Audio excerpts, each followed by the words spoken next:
Hello दोस्त, आज हम लोग पढ़ने वाले हैं प्रिज्म। प्रिज्म में होता क्या है आज हम लोग देखेंगे, और जो इसका मेन डेरिवेशन है उसको भी देखेंगे। तो आइए देखते हैं प्रिज्म। प्रिज्म होता क्या है, मान लीजिए ए बी सी, यह प्रिज्म है। प्रिज्म का जो इसके सामने का भाग होता है यह यहाँ पर दिखाया गया है। वास्तव में प्रिज्म कुछ इस प्रकार का होता है, कुछ इस प्रकार का प्रिज्म होता है। यह इसका अंदर का भाग होता है। कुछ प्रिज्म इस प्रकार का होता है, मतलब एक ऐसा पारदर्शी माध्यम जो विभिन्न कोणों पे झुका होता है या तीनों ओर से झुका होता है, उसको बोलते हैं प्रिज्म। ठीक है, यह एक पारदर्शी होता है। ठीक है, मान लीजिए यह एक प्रिज्म है और इस पे हम प्रकाश डालते हैं। इस प्रिज्म पे हम एक प्रकाश डालते हैं तो होता क्या है, यह इधर 7 रंगों में बढ़ जाता है।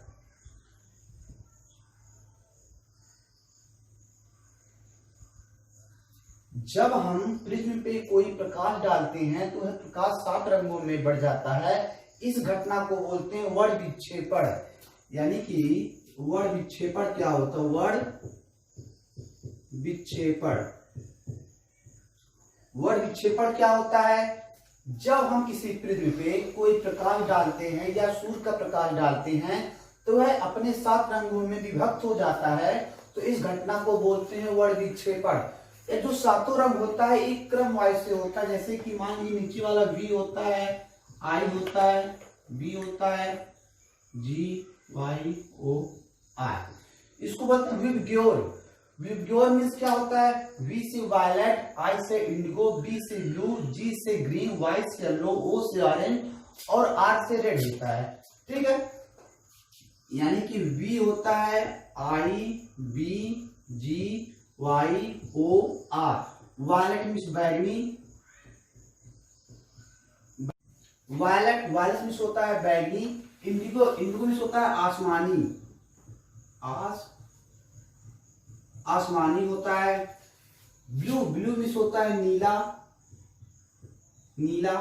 ग्रीन मीन्स होता है हरा, येलो मीन्स होता है पीला, ऑरेंज होता है संतरा, रेड मीन्स होता है लाल।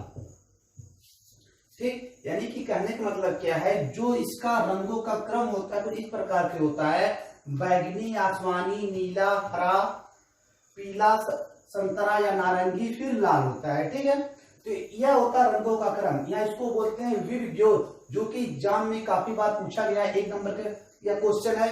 ठीक है, अब इसके बाद देखते हैं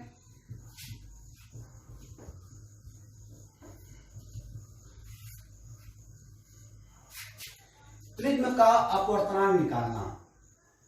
प्रिज्म का अपवर्तनांक।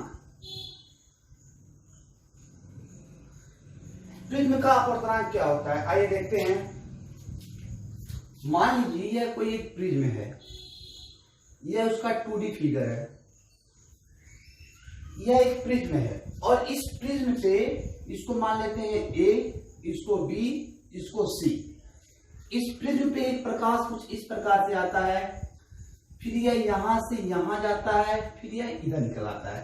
ठीक है, यानी कि जो प्रकाश इस प्रिज्म में पड़ता है इसको बोलते हैं आपतित, और जो अंदर की तरफ आता है जब प्रिज्म के अंदर जाता है इसको बोलते हैं अपवर्तित, फिर यह बाहर निकल जाता है। ठीक है, अब अगर हम इस प्रकाश को पीछे की ओर हल्का सा ले जाएं, इसको पीछे की ओर हल्का सा ले जाएं और इसको पीछे लेकर आए तो यह यहां पर मिलता है। इसको बोलते हैं, इस कोण को बोलते हैं विचलन कोण।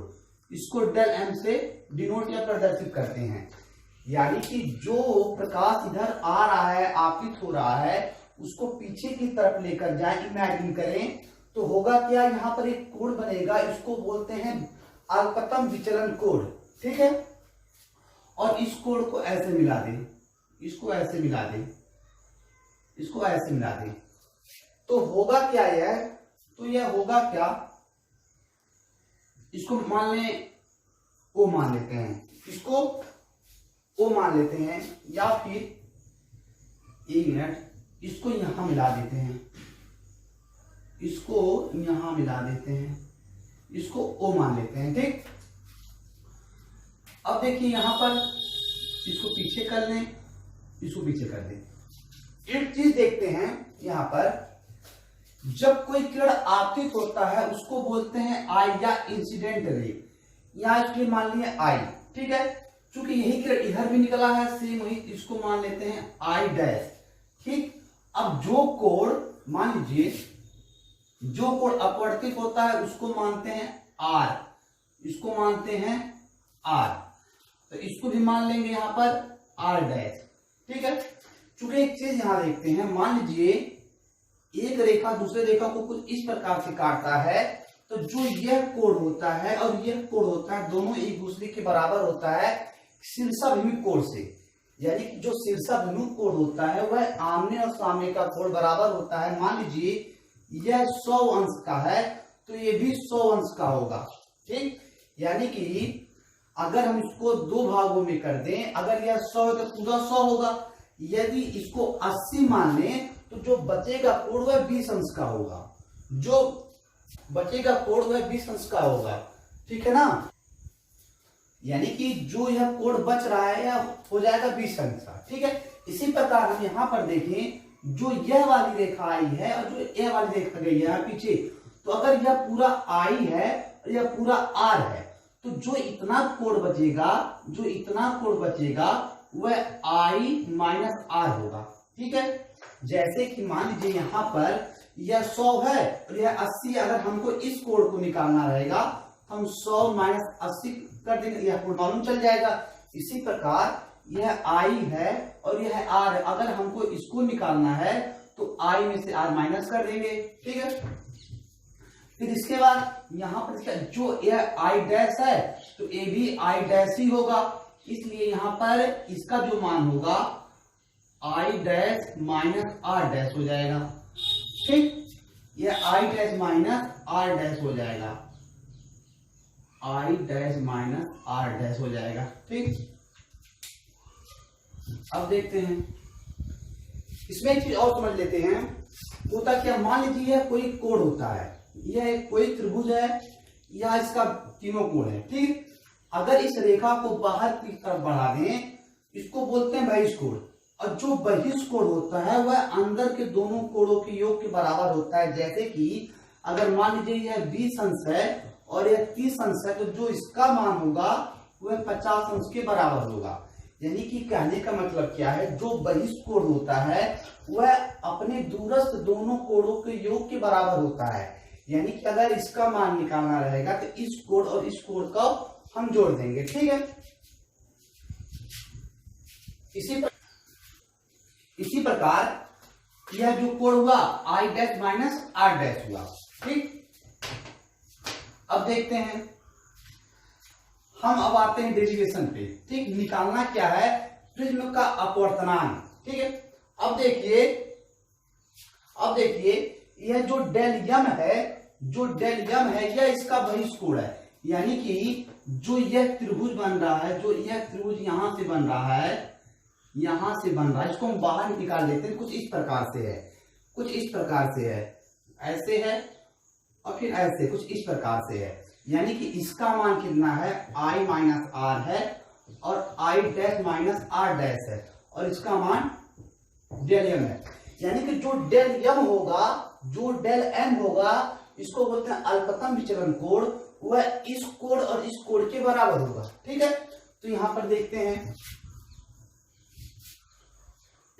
हैं, यानी कि जो डेल एम होगा बराबर होगा I minus R plus I dash minus are dash के बराबर होगा। इतना बात समझ में आया। इसको समीकरण 1 मान लेते हैं। ठीक, अब आते हैं समीकरण, इसमें इसको एक नाम दे देते हैं।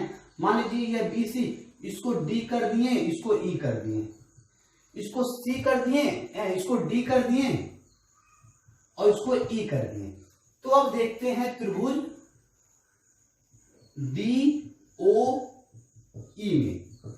DOE में क्या होता है, यानी कि यह वाला कोण, यह वाला कोण, यह वाला कोण। ठीक है, चूंकि हम जानते हैं जो एक त्रिभुज होता है उसके तीनों अंतर कोण का योग 180 अंश होता है। यानी यह कोण यह कोण यह कोण कितना होता है, 180 अंश होता है। ठीक है, यानी कि इसमें देखेंगे DOE में तो जो R है O है R डैश, यानी कि R plus R dash plus O, इसका मान होगा 180 अंश। समीकरण 2 मान लेते हैं। ठीक, अब आता है मान लीजिए जो चक्री चतुर्भुज होता है, यानी एक जो चक्री चतुर्भुज होता है इस प्रकार से जो होता है, इसके आमने और सामने का कोण जो होता है 180 यानी कि 180 अंश का होता है। यानी जो चक्री चतुर्भुज होता है उसके आमने सामने का जो कोण होता है 180 अंश होता है। यानी कि जो कोण A होगा और कोण O होगा, यहाँ पर चतुर्भुज बन रहा है इस प्रकार से, इसका मान होगा 180 अंश। यानी कि हम फिर यहाँ लिखेंगे चक्री चतुर्भुज ADOE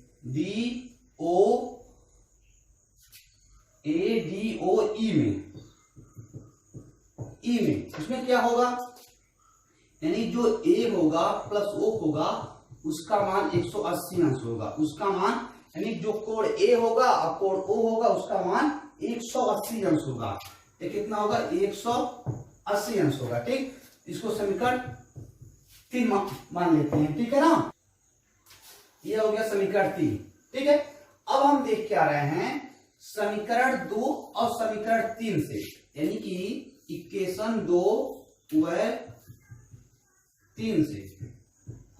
तो होगा क्या, चूंकि इधर का जो साइड है, जो दाएं साइड का है वह दोनों इक्वल है, तो जो बाएं साइड का होगा वो भी इक्वल होगा। या फिर कह सकते हैं समीकरण 2 का मान समीकरण 3 में रखेंगे, क्योंकि जो कोण R प्लस कोण R डैश प्लस कोण O इज इक्वल टू 180 है और यहां भी 180 है, तो इसका मान इसमें रखेंगे तो होगा क्या, देखते हैं। यानी कि कोण A प्लस कोण O बराबर कोण R प्लस कोण R डैश प्लस कोण O। अब देखिए, चूंकि जो इसमें कोण O इधर भी है और कोण O उधर भी है, यानी दोनों को साइड से एक कट जाएगा, तो बचेगा क्या, फिर यहां पर बचेगा क्या, जो कोण A है, जो कोण A है इधर हो जाएगा कोण R प्लस कोण R डैश, यानी कि इधर कोण R प्लस कोण R डैश हो जाएगा। हम यहां पर मान लेते हैं जो R है वह R डैश के बराबर है, जो R है R डैश के बराबर है, और जो कोण I है वह I डैश के इक्वल है।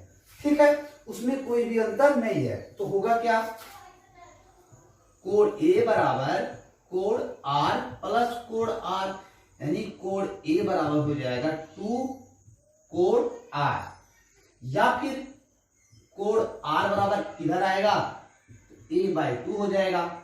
ठीक है, इसको समीकरण 4 मान लेते हैं। ठीक, जो यह कोण R का मान आया है A/2, अब यही कोण R का मान समीकरण रखेंगे 1 में। ठीक है, तो देखते हैं होगा क्या, यानी कि समीकरण 4 का मान 1 में पुट करने पर, तो देखिए चूंकि यह डेल यम है बराबर कोण I माइनस कोण R प्लस ये जो I डैश है वह I के बराबर हो गया, इसलिए यहाँ I हो जाएगा, और जो R डैश R के बराबर हो गया है यहाँ पे R हो जाएगा। तो वो क्या जाएगा, डेल यम बराबर I 2I minus R 2R हो जाएगा। ठीक, अब देखिए यहाँ पर चूंकि यहाँ पर है क्या, डेल यम बराबर जो 2R है वह A के इक्वल है, जो 2R है वह A के इक्वल है, यानी कि जहां पर 2R लिखा है वहां पर हम कोण A लिख देंगे। अब यह A इधर आएगा तो होगा क्या, डेल यम प्लस A बराबर 2I, या फिर हम कह सकते हैं इसको 2 को इधर कर दें, I वहां पर रहने दें, तो हो जाएगा डेल यम प्लस A/2 बराबर I। या फिर हम यहां पर देख रहे हैं जो I का मान है डेल m प्लस a/2 है और जो कोण R का मान है a/2 है। ठीक है, अब हम यूज करते हैं स्नेल लॉ। अब हम यूज करते हैं स्नेल का नियम। जो स्नेल का नियम क्या बोलता है, जो साइन I होता है और बटे साइन R होता है वह n के इक्वल होता है। यानी कि जो आपतन कोण की ज्या होती है और अपवर्तन कोण की ज्या होती है उसका जो अनुपात होता है एक नियतांक होता है। ठीक है, तो हम I का मान यहां पर रखते हैं, तो होगा क्या, साइन I कितना है, डेल m प्लस a/2 है, फिर अपान या बटे साइन R, साइन रहेगा, R कितना है, a/2 है, ठीक, इज इक्वल टू n रहेगा। यानी कि जो यह हमको इक्वेशन प्राप्त हुआ है इसी को बोलते हैं प्रिज्म का अपवर्तनांक। यानी कि होता क्या है, n बराबर sine del m plus a/2 whole upon sine a/2, यही होता है प्रिज्म के अपवर्तनांक के लिए डेरिवेशन। और यहां पर आ गया है प्रिज्म का अपवर्तनांक। ठीक है, अगर यही एग्जाम में दे दे कि पतले प्रिज्म के लिए अपवर्तनांक निकालना, यानी कि पतले प्रिज्म के लिए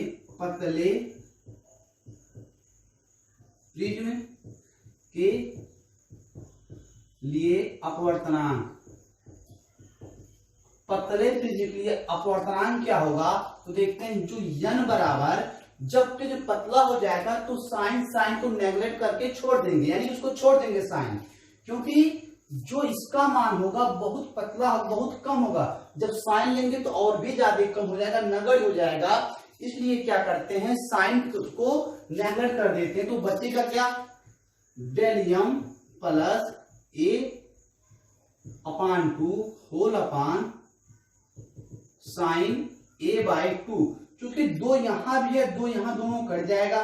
ठीक है, सॉरी यहां पर साइन a दो कट जाएगा, फिर होगा क्या, बचेगा n बराबर del m plus a whole upon a। ठीक है, अब जब a यहां पर आएगा तो इसका हो जाएगा गुणा, जैसे कि यहां पर भाग है, यहां पर आएगा, हो जाएगा गुणा, यानी हो जाएगा यह n a बराबर डेल m प्लस a को इधर लेकर आएंगे तो क्या होगा, n a माइनस a बराबर डेल m हो जाएगा। यहां पर अगर a कॉमन लेंगे तो क्या बचेगा, n माइनस 1 अपान इक्वल डेल m। यानी कि पतले प्रिज्म के लिए जो अपवर्तनांक यहां हो जाएगा, या फिर कह सकते हैं कि उसका जो विक्षेपण कोण होगा वह n minus a into a होगा। ठीक है,